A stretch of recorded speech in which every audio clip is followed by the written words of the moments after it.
Welcome back. Ituloy natin ang pag-aaral mo dito sa pag-edit ng video sa CapCut. Paalala ko lang, ito ay para sa mga nagsisimula pa lang. Kung alam mo na gawin ito, pwede mo nang i-skip ang video ito. Pero kung gusto mo madagdagan pa ang kaalaman, pwede mo din panoodin. Pagkatapos mo magawa ng script, ito naman ang sunod mo, idol. Teka, napanood mo na ba kung paano gumawa ng script gamit ang CapCut? Kung hindi pa, nasa profile ko lang, idol, panoodin mo. Ito ang tanong ng ibang viewers. Paano natin gawin background ang ating ipinapaliwanag sa isang video? At paano magagawa na ang bawat sasabihin natin sa isang video ay sakto o timing sa bawat pagpapalit nito? Okay, simulan na natin. Huwag kayong maiinip sa paliwanag ha. Kaya di ko bilisan ng tutorial, iba't ibang edad kasi ang nanonood sa atin. Maganda na ang dahan-dahan lang tayo sa pagpapaliwanag. Kung dahan-dahan lang, maaaring makasabay sa atin ang lahat. Ganito, idol. Una, gawa ka ng screen record mo na gusto mong ipaliwanag. Kung hindi naman tutorial, basta ihanda mo yung video na gusto mong gawing background o iba-vlog mo. Pag ready na, i-open mo na ang iyong CapCut apps. Pagkatapos, click mo lang itong new project, itong may plus sign sa itaas. Ilagay natin ang nakaredy natin gagamiting video background. Piliin natin at i-click natin ang add. Okay? Sample ko sa'yo, sa Reels tayo mag-upload. Para maging pitch siya sa Reels, kailangan 9:16 ang size niya. Dito sa pinakaibaba, swipe natin hanggang makita natin ang ratio. Okay, i-click natin itong 9:16. Sample ko lang yan ha. Depende sa'yo kung anong size ang upload mo. Depende kasi kung anong platform ka mag-upload. May choices naman yan. Swipe mo lang pa kanan at makikita mo na dyan ang iba pang size. Okay, pag na-click na natin, click na naman natin ang check. Kung ang video ay hindi pa fit sa screen, i-click mo lang itong bar ng mismong video at gamitin mo lang ang dalawang daliri mo para mag-zoom. Okay, ngayon fit na siya sa screen, click lang natin itong arrow sa ibaba para maalis natin ang pagkaka-highlight niya sa video.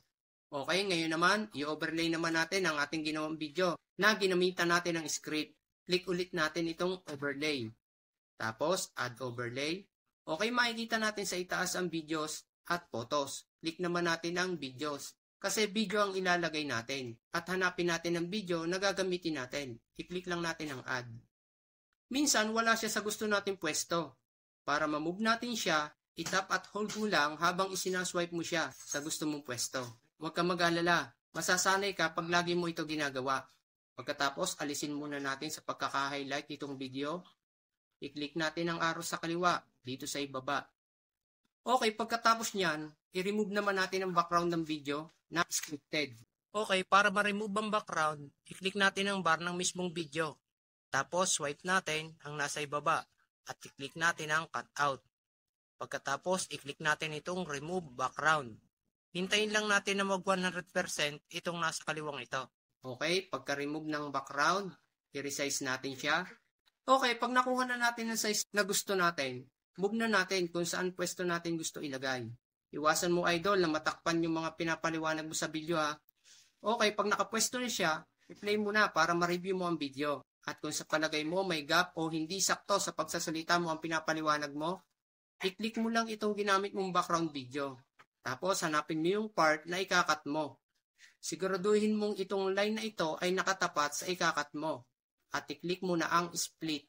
Okay, pagka-split natin, swipe naman natin ulit papunta naman sa kukunin mong part ng video. Click mo lang ulit ang split. Okay, pagka-split, i-click natin yung aalisin nating part ng video. At i-click na natin ang delete. Dito yan sa ibaba, yung trash can. Ngayon, kung nagkamali ka dyan, nang na-delete, click mo lang itong undo sa kanan para bumalik. Okay, pag naipwesto mo na yan, swipe mo na papunta sa pinakaunahan para ma-review mo ulit ang video mo. Ito ang example.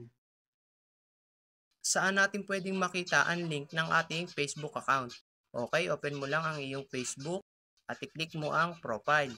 Pagka-click mo ng profile, i-click mo itong tatlong 3 dots sa kanan at ito na siya, makikita mo na ang link ng iyong Facebook account. Kung okay na sa'yo, i-click mo na itong resolution sa pinakaitaas at piliin mo na ang 1080p para malinaw siya kapag ini-upload natin. Pwede din naman itong nasa dulo, yung 2K/4K na ito. Pero observe ko, halos pareho lang naman ang linaw at result. Mas malaki nga lang ang size ng 2K at ang tagal pa mag-upload.